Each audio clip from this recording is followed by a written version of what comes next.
Genesis 39. Now Joseph had been taken down to Egypt. Potiphar, an Egyptian who was one of Pharaoh's officials, the captain of the guard, bought him from the Ishmaelites who had taken him there. The Lord was with Joseph, so that he prospered, and he lived in the house of his Egyptian master. When his master saw that the Lord was with him, and that the Lord gave him success in everything he did, Joseph found favor in his eyes and became his attendant. Potiphar put him in charge of his household, and he entrusted to his care everything he owned. From the time he put him in charge of his household and of all that he owned, the Lord blessed the household of the Egyptian because of Joseph. The blessing of the Lord was on everything Potiphar had, both in the house and in the field. So Potiphar left everything he had in Joseph's care. With Joseph in charge, he did not concern himself with anything except the food he ate. Now Joseph was well built and handsome, and after a while his master's wife took notice of Joseph and said, "Come to bed with me." But he refused. With me in charge, he told her, "My master does not concern himself with anything in the house. Everything he owns he has entrusted to my care. No one is greater in this house than I am. My master has withheld nothing from me except you, because you are his wife.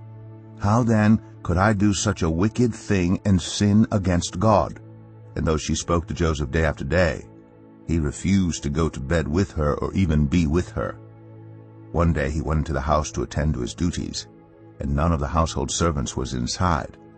She caught him by his cloak and said, "Come to bed with me." But he left his cloak in her hand and ran out of the house. When she saw that he had left his cloak in her hand and had run out of the house, she called her household servants. "Look," she said to them, "this Hebrew has been brought to us to make sport of us. He came in here to sleep with me, but I screamed.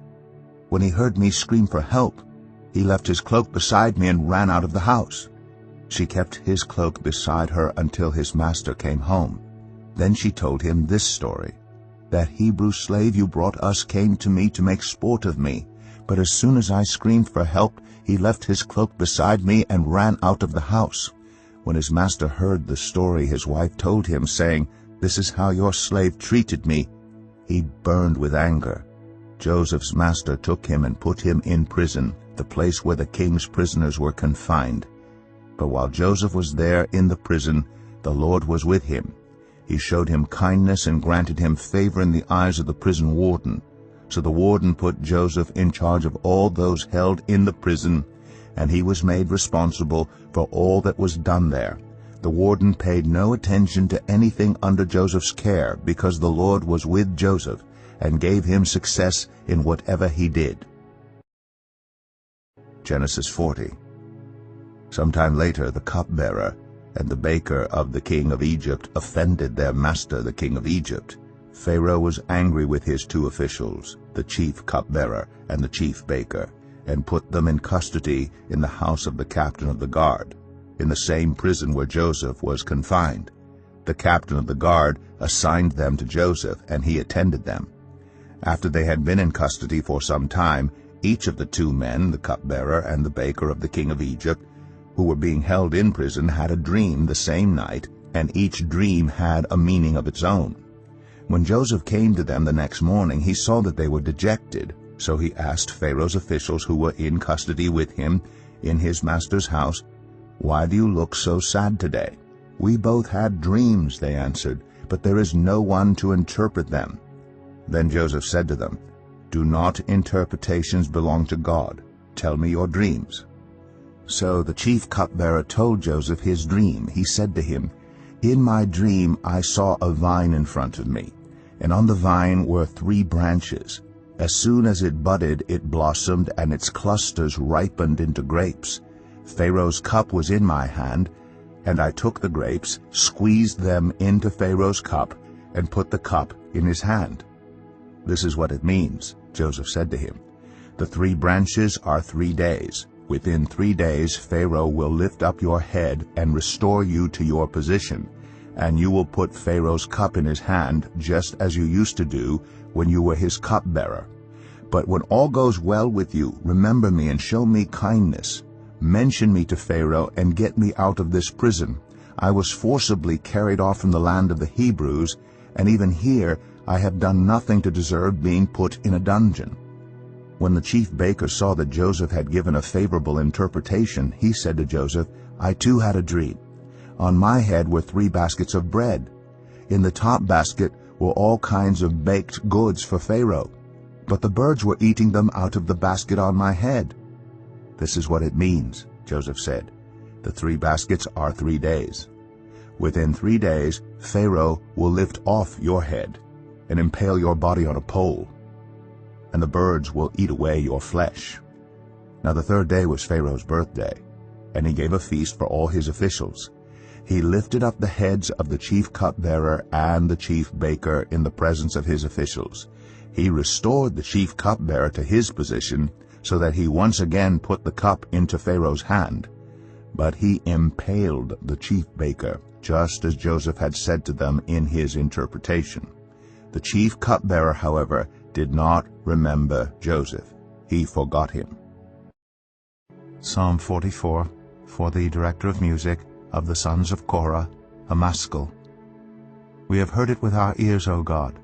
Our ancestors have told us what you did in their days, in days long ago. With your hand you drove out the nations and planted our ancestors. You crushed the peoples and made our ancestors flourish.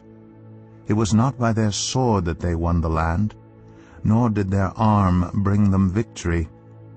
It was your right hand, your arm, and the light of your face, for you loved them. You are my King and my God, who decrees victories for Jacob. Through you we push back our enemies. Through your name we trample our foes. I put no trust in my bow. My sword does not bring me victory. But you give us victory over our enemies. You put our adversaries to shame. In God we make our boast all day long, and we will praise your name forever. But now you have rejected and humbled us. You no longer go out with our armies. You made us retreat before the enemy, and our adversaries have plundered us. You gave us up to be devoured like sheep, and have scattered us among the nations. You sold your people for a pittance, gaining nothing from their sale. You have made us a reproach to our neighbors, the scorn and derision of those around us. You have made us a byword among the nations. The people shake their heads at us. I live in disgrace all day long, and my face is covered with shame at the taunts of those who reproach and revile me, because of the enemy who is bent on revenge. All this came upon us, though we had not forgotten you. We had not been false to your covenant. Our hearts had not turned back. Our feet had not strayed from your path. But you crushed us and made us a haunt for jackals. You covered us over with deep darkness.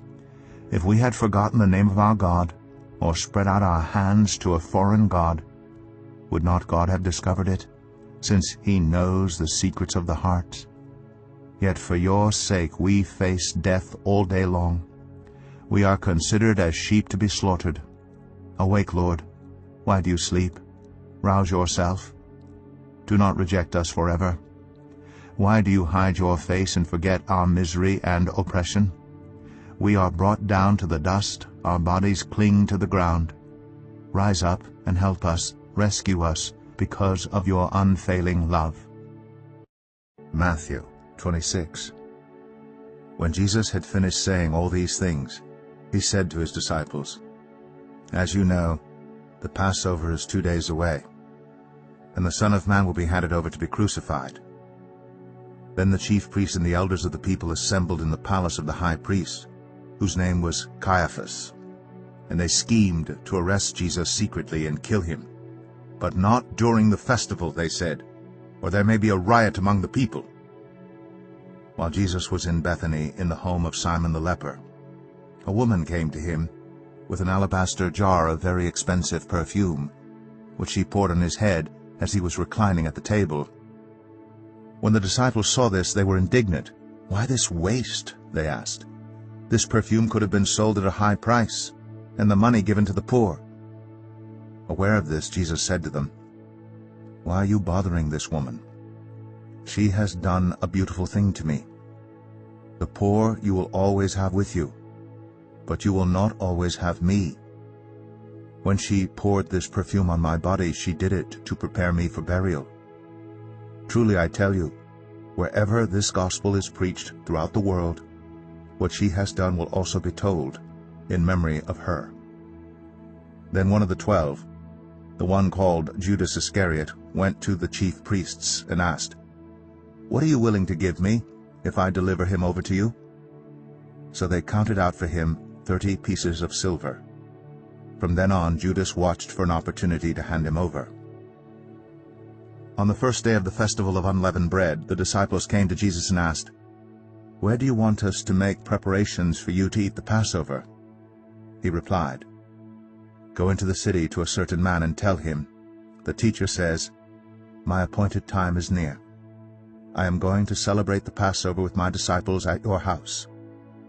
So the disciples did as Jesus had directed them and prepared the Passover. When evening came, Jesus was reclining at the table with the 12. And while they were eating, he said, "Truly, I tell you, one of you will betray me." They were very sad and began to say to him one after the other, "Surely, you don't mean me, Lord." Jesus replied, "The one who has dipped his hand into the bowl with me will betray me. The Son of Man will go just as it is written about him, but woe to that man who betrays the Son of Man. It will be better for him if he had not been born." Then Judas, the one who would betray him, said, "Surely you don't mean me, Rabbi." Jesus answered, "You have said so." While they were eating, Jesus took bread, and when he had given thanks, he broke it and gave it to his disciples, saying, "Take and eat. This is my body." Then he took a cup, and when he had given thanks, he gave it to them, saying, "Drink from it, all of you.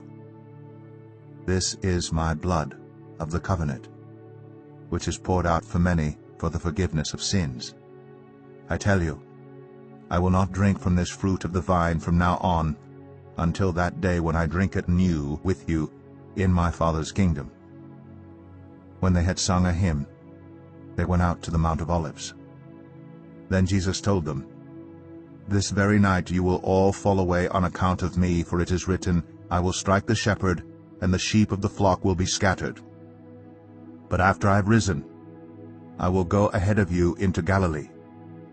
Peter replied, "Even if all fall away on account of you, I never will."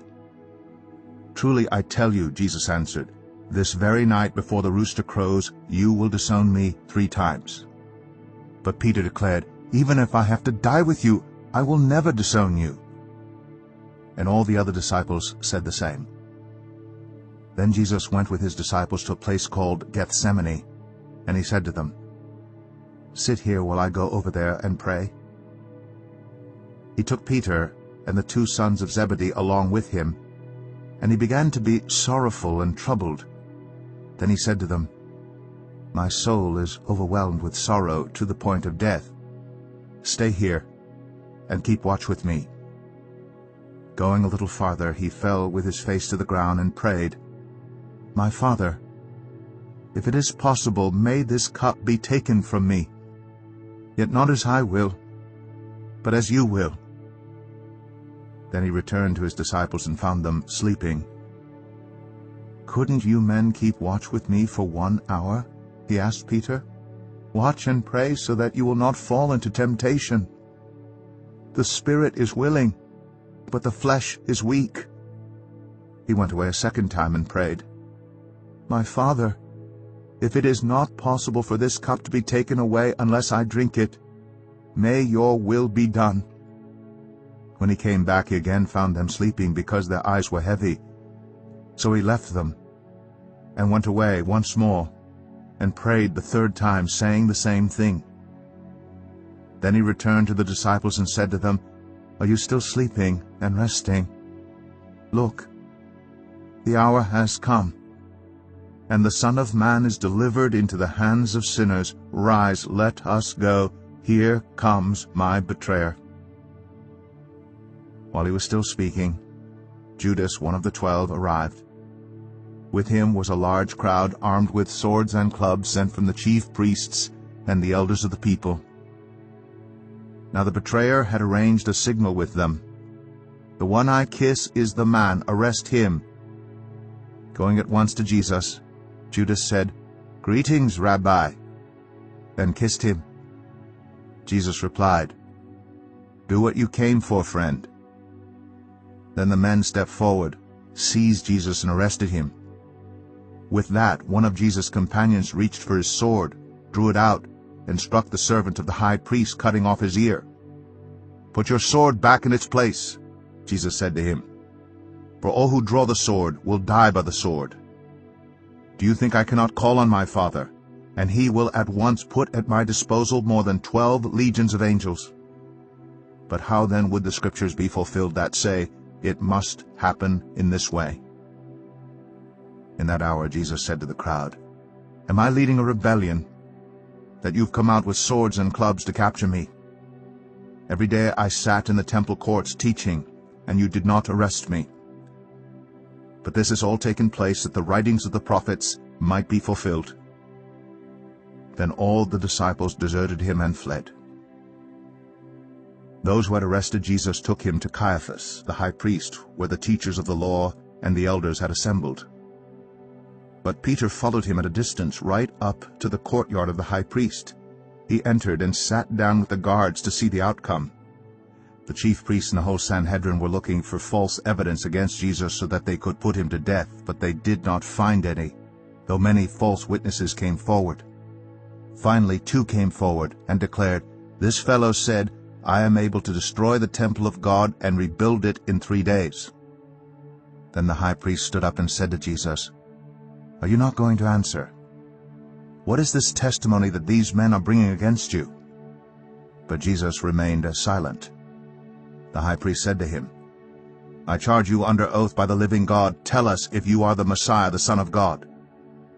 "You have said so," Jesus replied.